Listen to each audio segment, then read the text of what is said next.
Yo les amis, j'espère que vous allez tous très bien. Très content de vous retrouver dans cette vidéo en débrief Betis Séville FC Barcelone.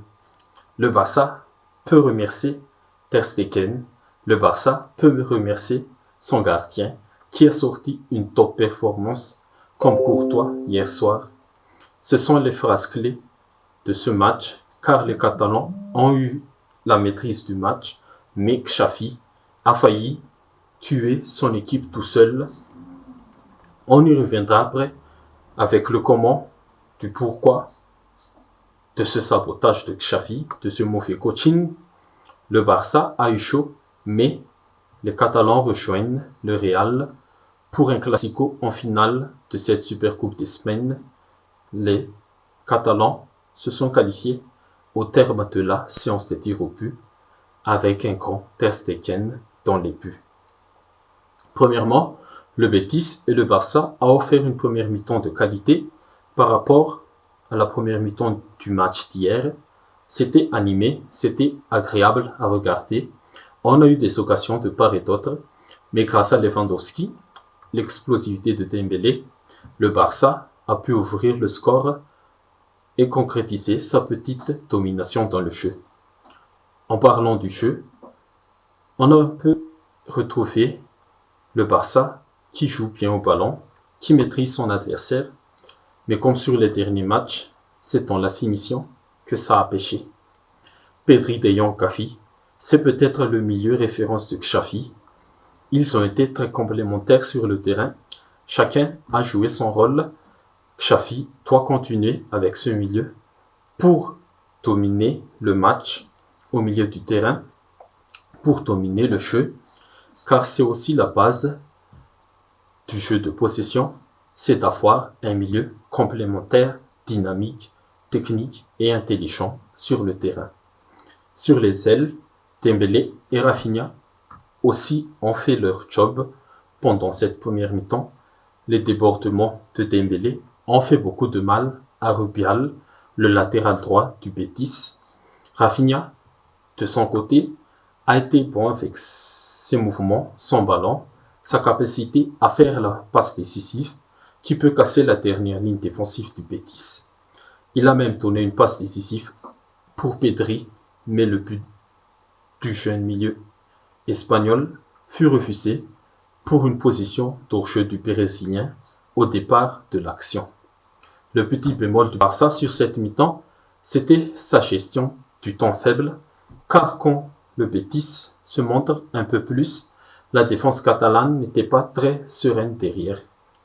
On a senti une baisse de régime sur quelques séquences, sur quelques minutes de la part des Blaugrana, ce qui a permis au centre de Pellegrini de se montrer plus dangereux avec des occasions franches, des occasions de but pour égaliser, et il y a fait aussi des occasions de but pour ouvrir le score et faire un petit hold-up sur cette première mi-temps.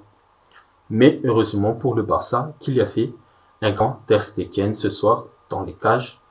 Le portier allemand a sorti les arrêts décisifs pour que son équipe reste dans le match et surtout pour que son équipe maintienne son avantage au score jusqu'à la mi-temps.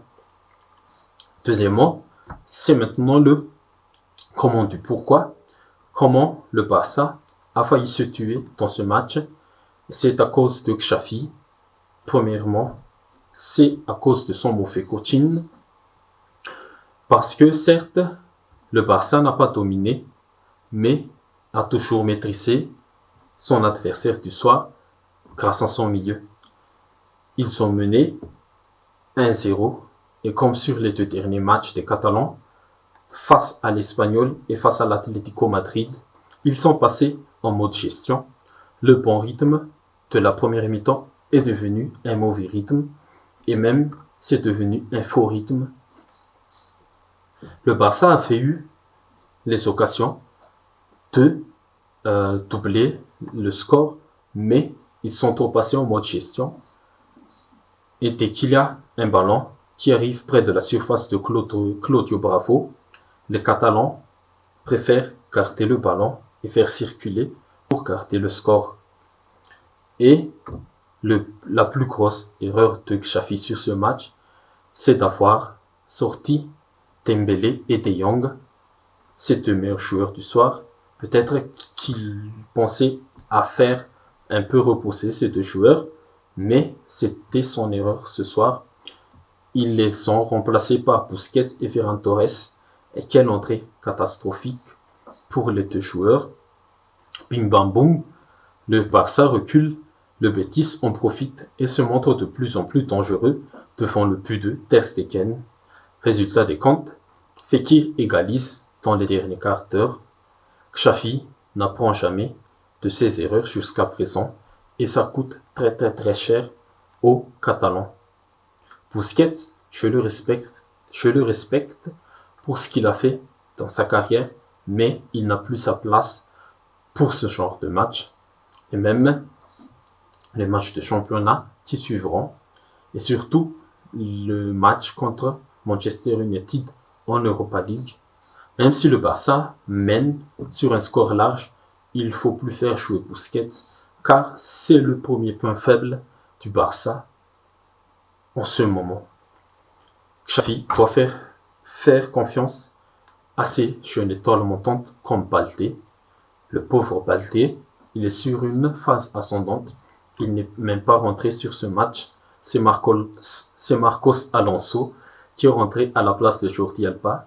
Et quelle entrée encore de la part du latéral espagnol. Il faut redonner aussi beaucoup de confiance à Ansu Fati. Ansu Fati a fait une très bonne rentrée par rapport à ses aînés. Et à la fin des prolongations, les deux équipes se séparent sur le score de partout. Le Barça a mené dans les prolongations sur un magnifique but de Ansu Fati pour redonner l'avantage à son équipe. Mais le Betis a encore égalisé à cause de la lacune défensive des Catalans. Et le petit conseil pour Xavi, il ne faut pas faire ces genres de coaching face au Real de Madrid parce que la bande à Benzema, ils sont plus méchants et ils sont plus efficaces que le Betis devant le but adverse. Ok les amis, c'est tout pour cette vidéo. J'espère que ça vous a plu. Si c'est le cas, n'hésitez pas à liker, à partager et à commenter comme d'habitude. Et pour soutenir le travail de la page et de la chaîne, et pour ne rien rater de la suite de cette saison, n'hésitez pas à vous abonner surtout. Merci à vous et à la prochaine.